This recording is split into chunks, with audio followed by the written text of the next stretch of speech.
We're coming to you from 44 Stanley in Mill Park in Johannesburg. Welcome to the Art Bulletin. German dance programmer Carmen Manhat is currently in the country on an exchange program titled Dance Dialogues Africa. The dance practitioner is currently based at the Buyani Dance Theatre in Newtown during her visit, which will include a seminar for young choreographers. It's a project that is with 3 African partners and 3 European partners, German partners. So we as Hellerau, which is the theatre where I work, in Dresden, we're one of the partners. And one of the partners from the African side is Gregory. So this is how it came together, because it's not the idea of the project. It's not only to support choreographer and establish an emerging choreographer from each one of the African partners, but also we have things like staff exchange in this project that is going both ways.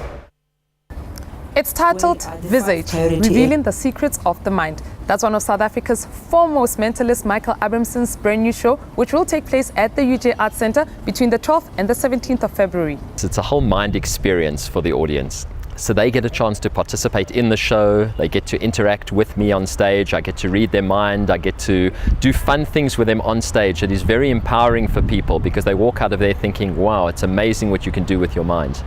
And that's what the show's all about. This is the 3rd time we're bringing the show to University of Johannesburg Art Centre, but it's a brand new show. It has a director, so it's got a whole theatrical element which I've never had before. Before it's just been about me and the illusions and what I do on stage. Now it's both that plus the whole theatre element for the audience. Time of the Writer is inviting learners to submit material for their short story writing competition, which will be held in conjunction with the 16th International Writers Festival.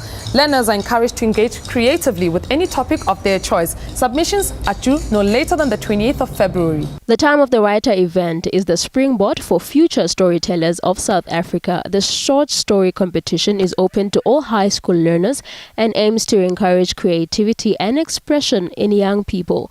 Winners will be awarded cash prizes, book vouchers and complimentary tickets to the 16th International Writers Festival. You can write about any topic, but entries must be fictional stories and not critical essays.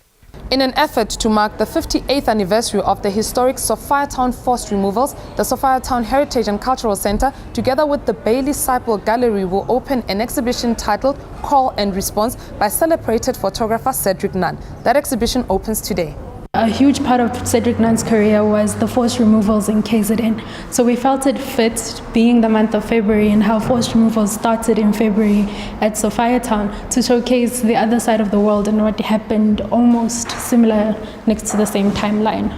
What's important about this specific segment of Cedric Nunn's work is that whenever you look at South African history, it's always showcasing the same kind of thing. We always hear about how Johannesburg struggled and the forced removals in Sophiatown and etc. It always goes on and on about June 16, how Soweto, like it's as if almost that in the whole entire history of South Africa, it's only Johannesburg that ever suffered forced removals or that was ever part of the struggle.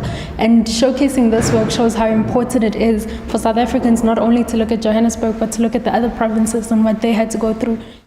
The KwaZulu-Natal Philharmonic Orchestra has kicked off its summer series, which will run until next Thursday at the Durban City Hall. It features the World Orchestra, which was formed by musicians from 60 countries, conducted by Joseph Vincent. We began on a high note with a concert featuring the World Orchestra. They combined with the KwaZulu-Natal Philharmonic and the kids from Guamashu Township.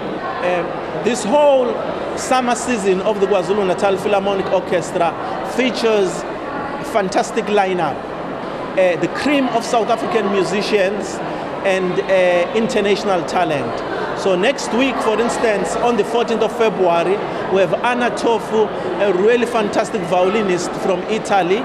In support of 1 Billion Rising, a day of action against sexual violence, thespians and activists Rosie Muteni and Gina Schmakler will stage Eve Ensler's Vagina Monologues for one night only. The production takes place tomorrow evening at the Vets Theatre at 7 p.m. First of all, Vagina Monologues and 1 Billion Rising are both linked to the V-Day movement. Both were inspired by Eve Ensler. This cast is slightly different because we're using actors, we're using radio personalities, theatre and film actors, and activists and poets. Some of the monologues are all the same. The nice thing is about which protects Eve's work is that you can't change the script. But what the difference is that the intention that is going to be read will be very different. And in this performance, we're incorporating a V-Girl aspect, and we're incorporating obviously the information on the 1 Billion Rising and the launch of the fantastic videos which have been shot. Lehlohonolo Mashaba's solo exhibition titled Noise addresses communication as one of life's most basic tools. In his body of works, Mashaba focuses on 4 motives: memory, remembrance, forgetting, and recording. I've been thinking around the things that are not seen visually, but I'm trying to find ways to depict things which are not really defined and trying to create the gray areas. Noise is very dynamic. Noise is about the things. It can be about noise pollution, it can be about the noise in the visual. So mine is mostly about the visual noise that when you capture something, you're trying to read it, but you cannot get the whole detail. South Africa's YouTube sensation Wikus Visser and his brother are living proof that dreams do come true. The pair are currently in Washington, D.C. to perform at the Kennedy Center in a tribute to Dr. Martin Luther King and Nelson Mandela. This as part of Black History Month. Barely holding on to nothing but love for you to be mine. You can expect the best South African talent, the best South African showcase that ever could be put together.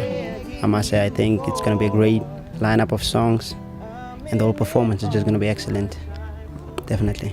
I think it's a great showcase for what South Africa can do, and also for what young South Africans are doing.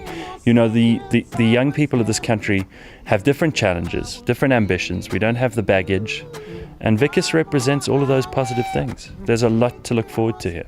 And that's how we come to the end of today's Art Bulletin. We really are enjoying your communications. All your artworks and links are most welcome. Our email address is morninglive@sabc.co.za.